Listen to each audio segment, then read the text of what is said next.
Welcome to star views. सवाल हमारे, विचार आपके। डॉक्टर अनिल अग्रवाल जी, आपका स्वागत है। हम आपसे बात करने जा रहे हैं इलेक्शन कमीशन के कल के नोटिफिकेशन पे, जिसमें उत्तर प्रदेश में चुनावी मुगल बजा दिया है। जो उनकी 9 कॉन्स्टिट्यूंसी में चुनाव होने हैं, उस पर हम आपसे बात करेंगे। डॉक्टर साहब, ये बताइए कि बीजेपी का जो विजय अभियान है वो जारी रहेगा? बिल्कुल जारी रहेगा, क्योंकि देश की जनता भली बात समझ चुकी है कि देश का भला माननीय मोदी जी के नेतृत्व में है और वही इस देश को प्रगति के पथ पर आगे ले जा सकते हैं। 2047 तक भारत को विकसित राष्ट्र बना सकते हैं। डॉक्टर साहब, जिस तरीके से उत्तर प्रदेश का माहौल बन रहा है, पिछले लोकसभा चुनाव में बीजेपी को जो बड़ा झटका लगा है, क्या उस झटके से बीजेपी उत्तर प्रदेश में उभर पाएगी?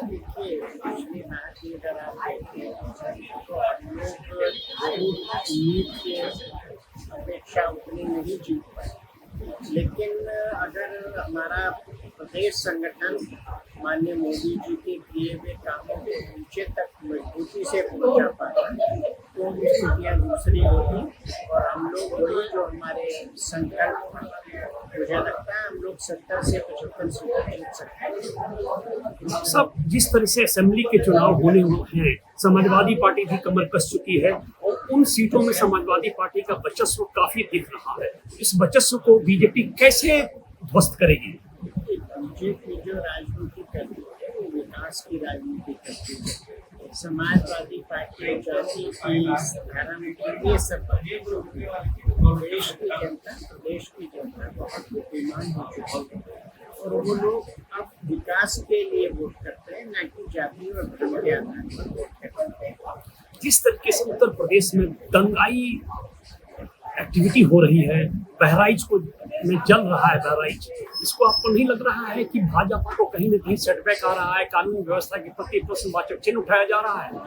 ये जो घटना हुई है बहराइच की, निश्चित रूप से निंदनीय है। इसकी जितनी निंदा की जाए उतनी कम।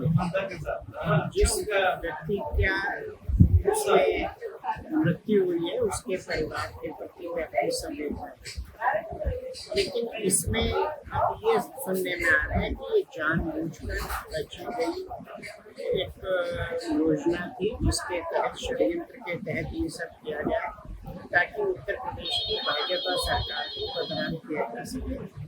वर्तमान में स्थितियाँ पूरी तरह से कंट्रोल हो।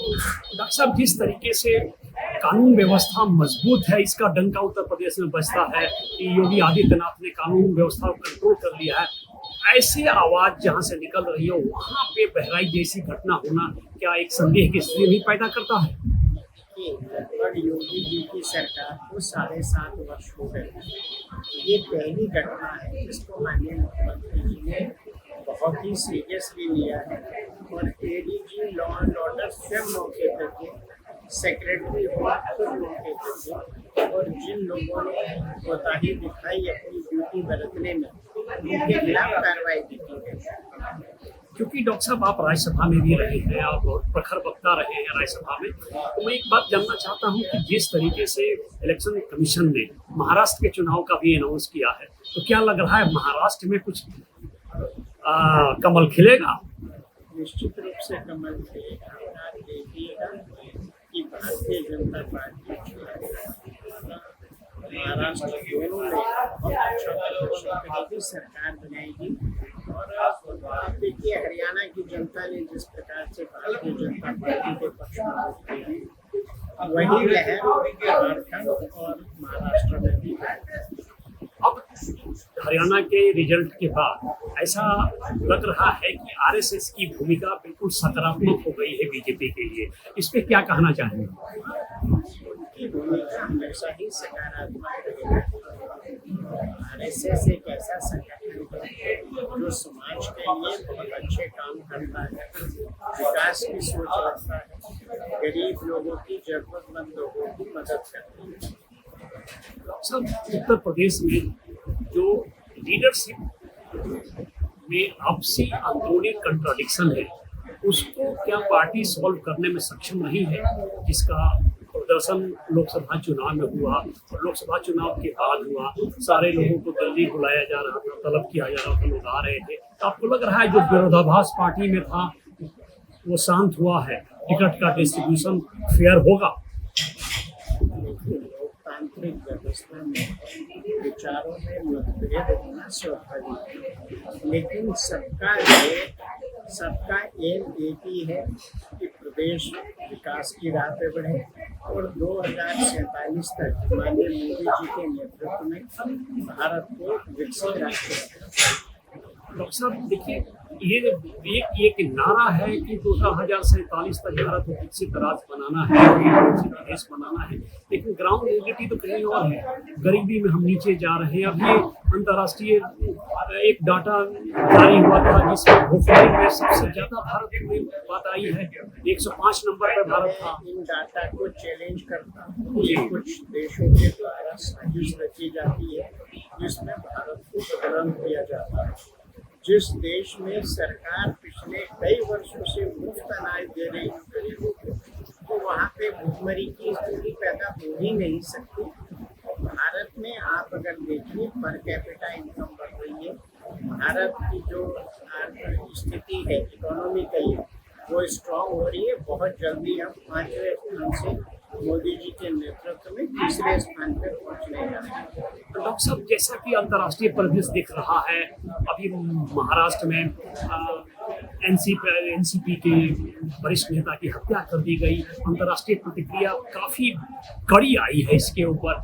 सरकार को साफ इसमें स्टैंड लेना चाहिए। तो ऐसा नहीं लग रहा है कि विश्व में जो माहौल बन रहा है देश के खिलाफ, वो कहीं ना कहीं कुछ प्रॉब्लम दिखा रहा है? कुछ लोग भारत की विकास यात्रा को लेकर चिंतित हैं और वो भारत से जो है द्वेष रखते हैं। वो जरा सी छोटी घटनाओं को बहुत बड़ा चढ़ा के बताते हैं। आपके महाराष्ट्र में सिद्दीकी जी का मुंडन हुआ, निश्चित रूप से वो बहुत ही घटना है, लेकिन उस एक घटना की वजह से पूरे राष्ट्र में आप प्रश्नवाचक चिन्ह लगा दें, ये ठीक नहीं। और आप देखिए जितने ये अंतर्राष्ट्रीय जितनी भी संस्थाएं हैं, ये केवल उन्हीं राज्यों पे प्रश्नवाचक चिन्ह लगाती है जो भाजपा को, बाकी राज्यों पे क्यों नहीं लगाते? ये साजिश भारतीय जनता पार्टी के खिलाफ।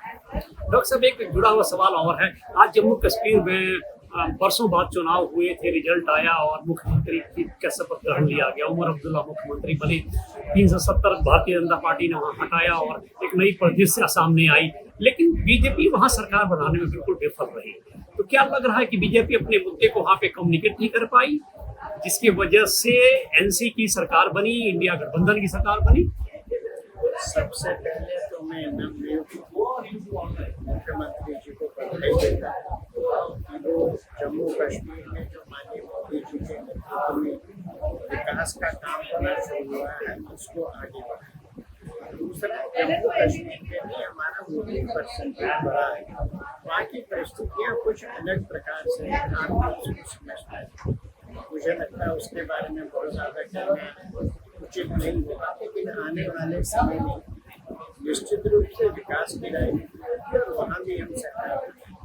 जम्मू कश्मीर में एक बात तो तय है कि मुख्यमंत्री के शपथ ग्रहण के बावजूद भी जो मुख्य प्रशासक है वो लेफ्टिनेंट गवर्नर होंगे, क्योंकि इस तरह का संवैधानिक प्रोविजन किया गया है कि मुख्यमंत्री स्वयं दर्जा के मुख्यमंत्री वहाँ होंगे, जिस तरह से दिल्ली में सारा काम चल रहा है। आपको नहीं लग रहा है कि एक राष्ट्र में एक अजीब तरह की व्यवस्था जारी की गई है? ये पूरी व्यवस्था कॉन्स्टिट्यूशन के आधार और कॉन्स्टिट्यूशन में ये व्यवस्थाएं कोई अलग और नई नहीं की गई है व्यवस्था। निश्चित रूप से वहाँ के एलजी साहब मुख्यमंत्री दोनों एक साथ एक पेस में आके जम्मू कश्मीर के विकास के लिए काम करें। ये बात तय है कि उमर अब्दुल्ला ने पहले ही कह दिया है कि हम सरकार के साथ यानी बीजेपी के साथ कोऑपरेशन करेंगे, कन्फ्रंटेशन नहीं करेंगे। ये बात बिल्कुल स्पष्ट है, लेकिन इसके बावजूद भी बस राज्य की जो शक्तियां हैं वो मुख्यमंत्री के हाथ में कम होंगी और गवर्नर के हाथ में ज्यादा होगी। डॉक्टर साहब, आप हमारे इस कार्यक्रम में आए, आपने अपना व्यूज दिया, स्टार व्यूज आपका शुक्रिया अदा करता है। Thank you so much doctor साहब। नमस्कार।